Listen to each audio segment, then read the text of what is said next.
महाशिवरात्रीच्या निमित्तानं पुण्यातील ओंकारेश्वर मंदिरात शिवभक्तांची मोठी गर्दी बघायला मिळाली।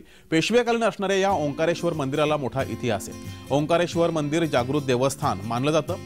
हे पुणेकरांनी सकाळपासूनच दर्शनासाठी मोठी गर्दी केली आहे। दर्शन रांगेसाठी मंदिर प्रशासनाकडून योग्य ती व्यवस्था केली गेली आहे। तर पुण्यातील ओंकारेश्वर मंदिरात शिवभक्तांची दर्शनासाठी प्रचंड गर्दी आपण पाहतो। ही दृश्य पाहतोय, लांबच लांब रांगा लागल्या।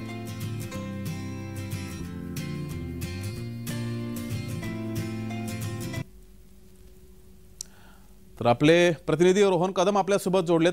रोहन, ओंकारेश्वर मंदिरामध्ये कसा महाशिवरात्रीचा उत्साह आहे? जगदीश, खरं तर पुण्यातील ओंकारेश्वर मंदिर हे पेशवेकालीन मंदिर मानलं जातं आणि यामुळेच पुणेकरांची आज पहाटेपासूनच मोठी रांग जी आहे ती या संपूर्ण ओंकारेश्वर मंदिर परिसरामध्ये पाहायला मिळालेली आहे। आपण आता ओंकारेश्वर मंदिरामध्ये आहोत आणि जर आपण पाहिलं तर या शनिवार पेठेतील भव्य अशा पेशवेकालीन ओंकारेश्वर मंदिरामधली ही सगळी दृश्य आहेत।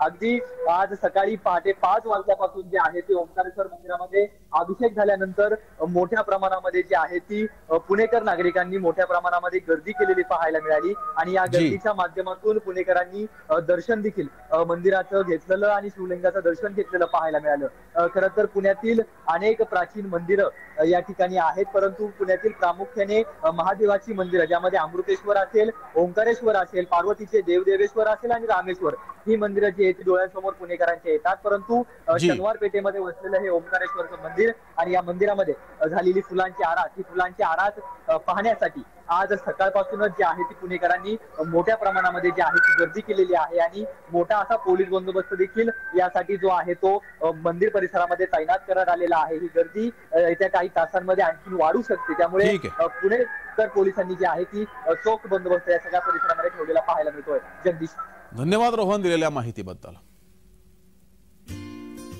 तर पुण्यातील ओंकारेश्वर मंदिरात सुद्धा शिवभक्तांची मोठी गर्दी पाहायला मिळते। लांबच लांब रांगा पहाटेपासूनच या मंदिरात लागल्या।